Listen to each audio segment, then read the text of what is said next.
തുടങ്ങിയപ്പോൾ തന്നെ നമുക്ക് പ്രകടമായിട്ടുള്ളൊരു കാര്യം എന്ന് വെച്ചാൽ മറ്റുള്ളവർ രാസവളവും കീടനാശിനിയൊക്കെ അടിക്കുമ്പോൾ നമുക്ക് അതിൻ്റെ കീടനാശിനി അടിക്കേണ്ട ആവശ്യമൊന്നും വരാറില്ല. പിന്നെ പെസ്റ്റ് അറ്റാക്ക് വളരെ കുറവാണ്. പിന്നെ അതുപോലെ തന്നെ തവിടിൻ്റെ അളവ് കൂടുതലാണ് കുറുവയിൽ. പിന്നെ ഈ ഞങ്ങളിപ്പോൾ ഒരു സ്കൂളിലേക്ക് LP സ്കൂളിലേക്ക് ഇപ്പോൾ അരി കൊടുക്കുന്നുണ്ട്. അത് ആഴ്ചയിൽ ഒരിക്കൽ, മാസത്തിൽ 25 കിലോ വെച്ച് കൊടുക്കുന്നു. ആഴ്ചയിൽ 28 കിലോ. ആഴ്ചയിൽ ആ കുട്ടികൾക്ക് ആഴ്ചയിൽ ഒരിക്കൽ ഫുഡ് കൊടുക്കുന്ന രീതിയിൽ. അപ്പോൾ അത് കഴിച്ചതിന് ശേഷം നല്ല വ്യത്യാസം മാതാപിതാക്കൾ പറയുന്നുണ്ട്. കാരണം അറ്റൻഡൻസ് കുറവായ സ്ഥലത്ത് അറ്റൻഡൻസ് കൂടി വരുന്നു. പിന്നെ കുട്ടികൾക്ക് ദഹന പ്രശ്നമുള്ള കാര്യങ്ങളൊക്കെ ശരിയാവുന്നുണ്ട്. അപ്പോൾ നാച്ചുറലി അപ്പോൾ തവിടുള്ള അരി കഴിക്കുമ്പോൾ തന്നെയുള്ള ചേഞ്ചസ് നമുക്ക് പ്രകടമായിട്ട് കുട്ടികളിൽ തന്നെ മനസ്സിലാവുന്നുണ്ട്. അപ്പോൾ കുട്ടികളിതിന്റെ കഞ്ഞിവെള്ളം കുടിക്കാനായിട്ട് ഉച്ചയാകുമ്പം അവിടത്തേക്ക് വരും അടുക്കളയിലോട്ട്. അവർക്ക് കഞ്ഞിവെള്ളം കുടിക്കാൻ ഭയങ്കര ഇഷ്ടമാണ് ഇതിൻ്റെയൊക്കെ.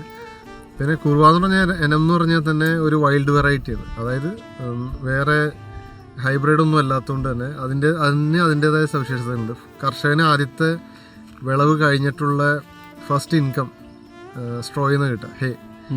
ഈ ഹേ കുറുവയിൽ കൂടുതലാണ്. അതിനനുസരിച്ച് നെല്ലും ഹേയും വൈക്കോലും ഏകദേശം ഒരേ അളവിലാണ് കുറുവ തരുക. അപ്പോൾ വൈക്കോല് വിറ്റിട്ടാണ് ഞങ്ങളുടെ ആദ്യത്തെ എക്സ്പെൻസ് ഞങ്ങൾ മീറ്റ് ചെയ്യുക. അപ്പോൾ ഏതൊരു കർഷകനെ അപേക്ഷിച്ചും വൈക്കോലാണ് ഫസ്റ്റ് ഇൻകം. എന്നിട്ടാണ് പിന്നെ നെല്ലരിയാക്കി കൊടുക്കുന്നുള്ള ഇൻകം വരുള്ളൂ. അപ്പോൾ എക്സ്പെൻസ് കംപ്ലീറ്റ് മീറ്റ് ചെയ്യാൻ പറ്റുന്നത് ഈ കുറുവയുടെ വൈക്കോല് കിട്ടുമ്പോൾ. അത് ഒരു ബോണസാണ്. മഴ പെയ്തില്ലെങ്കിൽ വൈക്കോല് കിട്ടും, മഴ പെയ്ത് കഴിഞ്ഞാൽ വൈക്കോല് വളവും. അങ്ങനെ രണ്ട് പ്ലാൻ A പ്ലാൻ B ആ രീതിയിൽ നിൽക്കാം. അപ്പോൾ നെല്ലെന്തായാലും കൊയ്തെടുത്ത് കഴിഞ്ഞാൽ നമ്മളത് അരിയാക്കും. അപ്പോൾ ഒരു എക്കണോമിക്കൽ രീതിയിൽ ഒരു കർഷകനെ സസ്റ്റെയിൻ ചെയ്ത് പോകാൻ, ഇപ്പം കുറുവൊക്കെ മാർക്കറ്റ് ഉണ്ടെങ്കിൽ ഒരു കർഷകന് കുറുവ മാത്രം ചെയ്ത് ജീവിച്ചു പോകാനുള്ളൊരു വകുപ്പുണ്ട്. അതേപോലെ തന്നെ വർക്ക് ചെയ്യാൻ പറ്റുള്ളൂ. അത്രയും വെയിലും കാര്യങ്ങളും ഇപ്പോഴത്തെ ക്ലൈമാറ്റിക് ചേഞ്ചസ് നമുക്ക് ഈ സമയത്തൊന്നും പണിയെടുക്കാൻ പറ്റില്ല. അപ്പോൾ ആളെ ഞാൻ അപ്പോഴത്തേക്കും പറഞ്ഞേക്കും പിന്നീട് ഫീൽഡിലേക്ക് കൊണ്ടുവരാതെ ഫീൽഡ് വൈകുന്നേരങ്ങളിൽ വന്നാൽ മതി എന്ന് പറയാം വല്ലപ്പോഴും. ബാക്കിയൊക്കെ ഞാൻ പണിക്കാരെ വെച്ചിട്ട് തന്നെ, കുറച്ച് ലോസ് ഉണ്ടെങ്കിലും പണിക്കാരെ വെച്ചിട്ട് തന്നെ നമ്മൾ ചെയ്യും. അപ്പോൾ അങ്ങനെ വെച്ചും പിന്നെ മാർക്കറ്റിംഗ് സൈഡാണ് ഞാനിപ്പോൾ ഉണ്ടാവും. മാർക്കറ്റിംഗിൽ ഞാൻ ഭയങ്കര മോശമാണ്. അപ്പോൾ ആളാണ് എൻ്റെ ആ ഒരു ഭാഗം നികത്തണത്. ബെറ്റർ ഹാഫ് എന്ന് പറയുമ്പോൾ എല്ലാ കാര്യവും. അത് ക്ലൈമറ്റ് ചേഞ്ചസ് വരുമ്പോഴാണ് ഏറ്റവും കൂടുതൽ ഡൗൺ ആവുന്നത്. അല്ലാത്ത രീതിയിൽ ആളെ സംബന്ധിച്ചിടത്തോളം കൃഷി ചെയ്യാൻ ഭയങ്കര ഇഷ്ടമാണ്. കൃഷി ചെയ്തു തരും. അത് കൂടുതലും മെക്കനൈസേഷൻ ഉപയോഗിച്ച് ചെയ്യണമെന്നുള്ളത്. കാരണം ഒരു മെക്കാനിക്കൽ എഞ്ചിനീയർ ആയതുകൊണ്ട് ആളുടെ ആ കഴിവൊക്കെ ഇതിലേക്ക് കൊണ്ടുവരും. അപ്പോൾ ഞാൻ ഒരുപാട് തവണ ഞാൻ അതിശയപ്പെട്ടിട്ടുണ്ട്. കാരണം നമ്മൾ ഈ മെഷീൻ ഞാറ് നടന്ന സമയത്ത് ഈ ഞാറ് കൊണ്ടുപോകാനൊക്കെ ആയിട്ട് ഭയങ്കര ബുദ്ധിമുട്ടാണ്. അപ്പോൾ ആളെന്ന് വെച്ചാൽ നമ്മളവിടെ ഒരു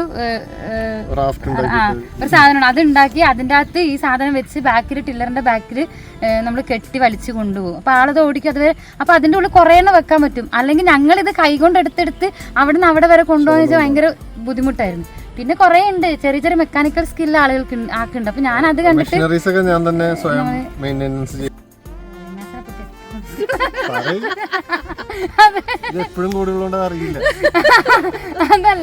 അതല്ല ഭയങ്കര കെയറിങ് ആണ്. അതായത് ഓവർ കെയറിങ് എന്ന് പറയാം സത്യം പറഞ്ഞു കഴിഞ്ഞാൽ. അത് ചെയ്യണ്ട ഇത് ചെയ്യണ്ട അവിടെ അങ്ങനെ വേണ്ട ഇങ്ങനെ വേണ്ട. ഞാൻ വിഷമിക്കുന്നത് ആർക്കും ഇഷ്ടമല്ല. ഞാൻ പക്ഷെ നേരെ പക്ഷെ ഞാൻ പ്രോബ്ലം സോൾവറാണ്. പ്രോബ്ലം സോൾവർ നന്നായി. എനിക്ക് നമ്മള് എന്താ പറയാ ഞാൻ പറഞ്ഞ കേട്ടോളൂ. വഴക്ക് പറഞ്ഞാലും കേൾക്കും, നല്ലത് പറഞ്ഞാലും ഗുഡ് ലിസണർ. സത്യം ലിസണറാണ് ഞാൻ. ചില സമയത്ത് ഋത്തുവിന്റെ പ്രോബ്ലംസ് ഒക്കെ പറയാം.